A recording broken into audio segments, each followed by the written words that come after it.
zeros of rational function. In function, zeros are also known as x-intercept, solution, or roots of function. They are the x values where the height of the function is zero. The zero of a function is any replacement for the variable that will produce an answer of zero. To find zero of rational function, set the numerator of the function equal to zero and solve for the impossible x values.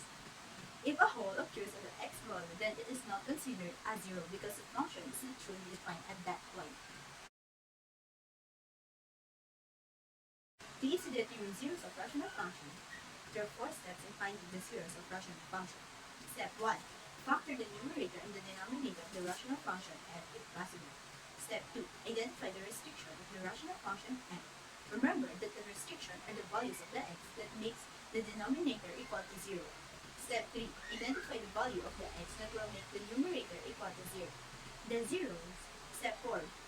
The zeros of rational function f are the values of the x that makes the numerator 0 but are not restriction of rational function f.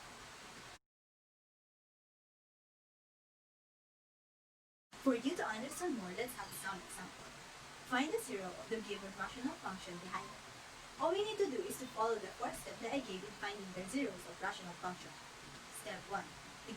The given rational function f x equals x squared plus 4x plus 3 over x squared minus 9 has a factor, right?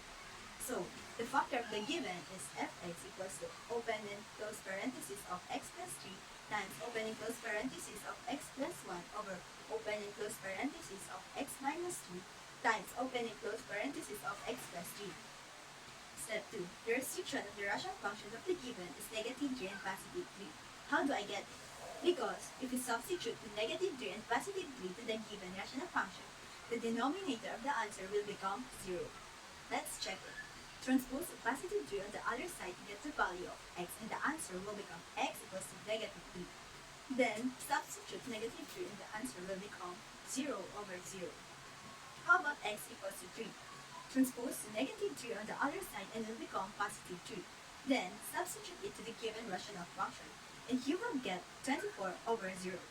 So, let's proceed in the step 3. The answer is still negative 3 and negative 1, because if we simplify this, the numerator of the answer will become 0. Let's check it. Transpose x plus 1 on the other side, and it will become x equals to negative 1. When you substitute it, you will get negative 0 over 8. As you can see, both of them, their numerator is 0. In step 4, we get x equals to negative 1 because if we substitute x equals to negative 1, the numerator will become 0 and x equals to negative 1 is a restriction of rational function. Let's try one more example. What if the given is simple as this? In this case, we don't need to factor this because it's already simplified. We just need to transpose this into 0 to get the value of x. X minus 9 will become x equals to positive 9. X minus 3 will become x equals to positive 2. Now, let's substitute both of them. 9 minus 3 over 9 minus 9 equals 6 over 0. In positive 3, 3 minus 3 over 3 minus 9 will become 0 over 6. Let's now proceed in step 2. The restriction of the given is positive 9. As you can see, when we substitute positive 9, the denominator will become 0. In step 2, the positive 3 will make the numerator equal to 0. While in step 4, positive 3 can make the numerator 0 and it is not restriction of rational function. So that's all today about finding the zeros of rational function.